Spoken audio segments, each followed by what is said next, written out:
والصلاة والسلام على سيدنا محمد المخصوص بأعظم شفاعة صلاة وسلاما يعمان آله وأصحابه وأتباعه وأشياعه رب اشرح لي صدري ويسر لي أمري وثبتني على الإيمان اللهم لا سهل إلا ما جعلته سهلا وأنت يا حي يا قيوم تجعل الحزن إذا شئت سهلا. Bapak-bapak, ibu-ibu yang mudah-mudahan semuanya senantiasa mendapatkan limpahan taufik, rahmah serta hidayah dari Allah Subhanahu wa taala. Puji syukur marilah sama-sama kita haturkan kepada Allah Subhanahu wa taala, satu-satunya Tuhan yang wajib dan berhak disembah. Pencipta segala sesuatu, Tuhan yang menghendaki terjadinya segala sesuatu, Tuhan yang berbeda dengan segala sesuatu, yang telah menakdirkan pertemuan kita pada pagi hari ini. Mudah-mudahan niat baik kita semuanya hadir di majelis ilmu ini, hadir di masjid yang penuh berkah dan kemuliaan ini, senantiasa mendapatkan ridha dari Allah Subhanahu wa taala dan bernilai pahala yang berlipat ganda darinya. Amin ya rabbal alamin. Salawat serta salam mudah-mudahan senantiasa tercurahkan, terlimpahkan kepada junjungan kita, junjungan alam semesta Nabi Agung Muhammad sallallahu alaihi wasallam, yang telah mengajarkan kepada kita sekalian satu-satunya agama yang benar, satu-satunya agama yang hak, satu-satunya agama yang lurus, agama yang tidak hanya dibawa oleh beliau tapi juga dibawa oleh seluruh nabi dan rasul, mulai dari Nabi Adam alaihi salam sampai nabi terakhir, nabi kita Nabi Agung Muhammad sallallahu alaihi wasallam. Bapak-bapak, ibu-ibu, hadirin hadirat yang dirahmati oleh Allah Subhanahu wa taala, tema kita pada pagi hari ini adalah seputar kehidupan rumah tangga. Nasihat pernikahan. Tetapi sebelum saya memberikan nasihat ini kepada bapak dan ibu sekalian, diri saya pribadi, mudah-mudahan kita semuanya yang hadir di sini diberi kekuatan, diberi kemudahan oleh Allah Subhanahu wa taala untuk mengamalkan ilmu yang kita dapat pada pagi hari ini, dan mudah-mudahan Allah menjadikan ilmu kita bermanfaat. Amin ya rabbal alamin. Bapak ibu yang dirahmati oleh Allah Subhanahu wa taala, dalam membina kehidupan rumah tangga, yang mula-mula harus kita lakukan adalah meluruskan niat, menata niat kita di dalam membina rumah ibadah, mengamalkan sunnah dan syariat seluruh rasul, menjalankan perintah Allah dan rasulnya, yang tujuan akhirnya tentu adalah mendapatkan ridha dari Allah Subhanahu wa ta'ala. Jadi kalau kita di awal-awal pernikahan dulu belum meluruskan niat, belum menata niat kita bukan karena ingin mendapatkan ridha dari Allah ketika kita menikah, ketika kita membina hubungan rumah tangga, maka pada saat inilah, detik ini, kita tata niat kita luruskan niat kita bahwa nikah itu tujuannya adalah ibadah. Nikah itu tujuannya adalah menjalankan sunnah dan syariat seluruh rasul. Dan juga nikah itu tujuan akhirnya adalah supaya kita mendapatkan ridha dari Allah Subhanahu wa ta'ala. Dan juga satu lagi, memperbanyak keturunan, menjadikan Rasulullah Sallallahu Alaihi Wasallam bangga terhadap jumlah kita yang banyak nanti pada hari kiamat. Karena di dalam sebuah hadis Rasulullah Sallallahu Alaihi Wasallam bersabda, tanakahu fa inni mukathirun bikumul umama yaumal qiyamah. Saling menikahlah kalian wahai umatku, karena nanti pada hari kiamat, pada hari akhirat, fa inni mukathirun bikum, sesungguhnya aku akan membanggakan jumlah kalian yang banyak di hadapan umat-umat yang lain pada hari kiamat kelak. Rasulullah bangga ketika beliau berhadapan dengan umat-umat yang lain, ketika beliau berhadapan, beliau bangga terhadap jumlah kita yang banyak. Yang kedua, jadi yang pertama niat, kita luruskan niat, kita tata niat kita dalam kehidupan rumah tangga, di dalam pernikahan kita. Yang kedua,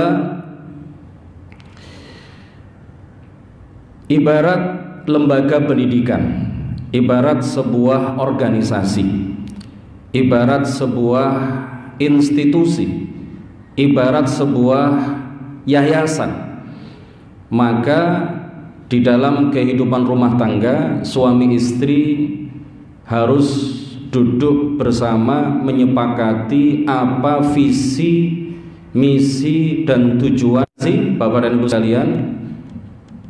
Atau sebuah madrasah, sebuah sekolah, sebuah pondok pesantren, biasanya di awal-awal tahun pembelajaran, maka pimpinan dari lembaga pendidikan akan mengumpulkan seluruh stakeholder yang ada, seluruh karyawan, seluruh guru, semua wakil kepala, dan seterusnya, dikumpulkan, menyepakati visi dari lembaga pendidikan kita ini apa, misi dari lembaga pendidikan kita ini apa, tujuan dari diadakannya kegiatan pembelajaran di lembaga pendidikan kita ini apa.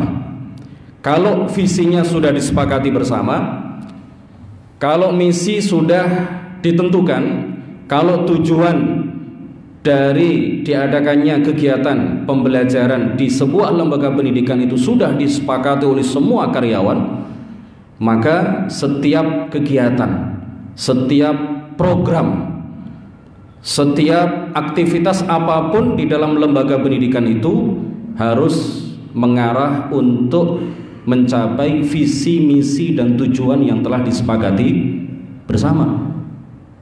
Begitu juga di dalam kehidupan rumah tangga, suami istri harus sepakat apa visi dari kehidupan rumah tangga kita, apa misi dari kehidupan rumah tangga antara suami dan istri ini harus disepakati bersama. Kalau tidak sepakat, maka nantinya si suami akan ke arah utara, si istri akan ke arah yang lain. Nah, ini yang tidak kita kehendaki, ini yang tidak kita harapkan. Oleh karena itu harus sepakat visi, misi, dan tujuan dari dibinanya kehidupan rumah tangga itu satu. Ini harus sepakat antara suami dan istri. Apa itu? Yaitu mencapai Allah wa ta'ala. Ini bapak-bapak harus menyepakati dengan ibu-ibu, dengan istrinya masing-masing. Dek, bunda, ibu, emak, gitu ya. Visi kita dalam membina pernikahan ini adalah apa, Pak? Meraih ridha Allah Subhanahu wa ta'ala. Kalau ini sudah disepakati antara kepala rumah tangga dengan istrinya, maka semua kegiatan, semua aktivitas, semua apa yang akan dilakukan harus mengarah untuk meraih ridha Allah Subhanahu wa ta'ala. Mau bangun rumah dijadikan sarana untuk meraih ridha Allah. Mau beli mobil, begitu juga. Apakah mobil ini bisa dijadikan alat, bisa dijadikan sarana untuk meraih ridha Allah Subhanahu wa ta'ala. Jadi beli rumah tujuannya bukan untuk pamer. Membangun rumah tujuannya bukan untuk membanggakan diri di hadapan para tetangga, bukan itu. Beli mobil juga bukan untuk dipamerkan, tetapi untuk dijadikan sarana meraih visi dan misi dalam kehidupan rumah tangga, yaitu meraih dan mencapai ridha Allah Subhanahu wa ta'ala. Begitu juga semua kegiatan yang lain, mau beli pakaian, mau apapun, aktivitas apapun dalam kehidupan rumah tangga, semuanya tujuannya hanya satu, yaitu ingin meraih ridha Allah Subhanahu wa ta'ala. Yang ketiga, Bapak dan Ibu sekalian, suami istri harus menyadari bahwa kata para ulama, ad-dunya la tasfu li ahad. Kehidupan dunia ini tidak akan berjalan mulus bagi siapapun. Kehidupan dunia ini tidak akan berjalan sesuai dengan keinginan kita, keinginan suami dan istri. Pasti nanti ada beberapa kendala. Pasti nanti di dalam kehidupan rumah tangga ada beberapa problem, ada beberapa masalah. Kalau kita ingin hidup bahagia terus tanpa susah, kalau kita ingin hidup enak terus tanpa ada masalah, kalau kita ingin bahwa pasangan hidup kita sempurna, tetangga-tetangga kita mengerti kemauan kita semua, kita menginginkan sehat terus tanpa sakit, kita menginginkan dapat penghasilan besar terus tanpa sekalipun berutang, tanpa ada kendala sama sekali di dalam kehidupan kita ini, maka itu artinya kita sedang tidur, kita sedang mimpi.